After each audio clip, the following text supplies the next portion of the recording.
My name's Simon from OnBrand Films, and I'm here today with Red Shark News to talk to you about my experiences with the 2-axis motion control kit from Syrp.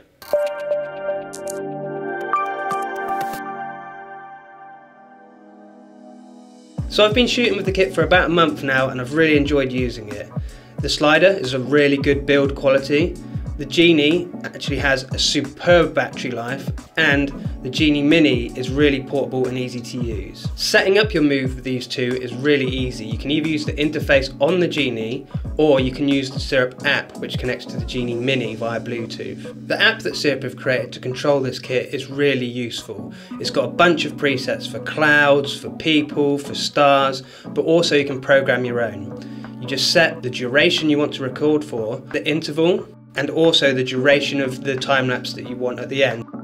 One feature that I really like when setting up a time-lapse is you're able to preview your move.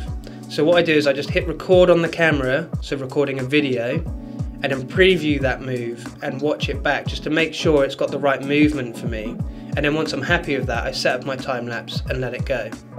The slider itself is quite lightweight, it's robust, it's got a drag adjustment under the carriage, and it even has a little carriage lock on the side.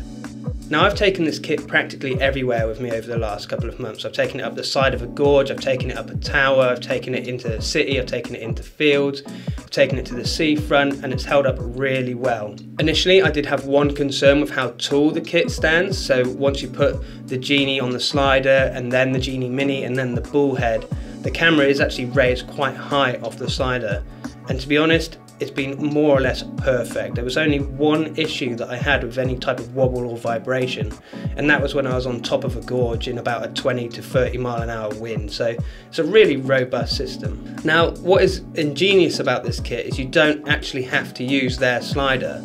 The rope carriage kit can be attached to almost any slider on the market, and they also supply you with these handy little Velcro tabs so you can attach it to almost any different type of brand of slider.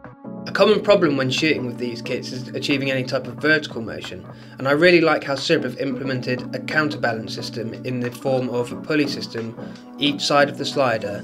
You then feed a cord through there and attach that to your carriage. There's only a couple of things with this kit that I ran into that frustrated me a little bit.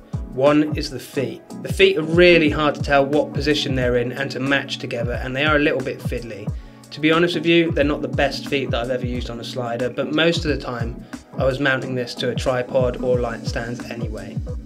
The camera is actually mounted quite high when it's on top of the Genie Mini and then the bull head, so it is actually quite hard to get a low down shot.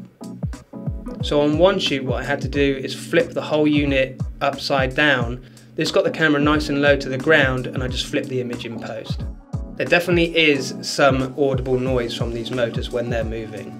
It's nothing that would ruin a shoot, but you'd have to be very mindful of where you're placing your microphones. But to be honest with you, this isn't really a deal breaker, you just have to bear this in mind when planning your shoot. So to sum up, if you're looking for an affordable, easy to use, portable motion control kit, this is definitely one you should be looking at. Thanks for watching guys, and I'll see you in the next video.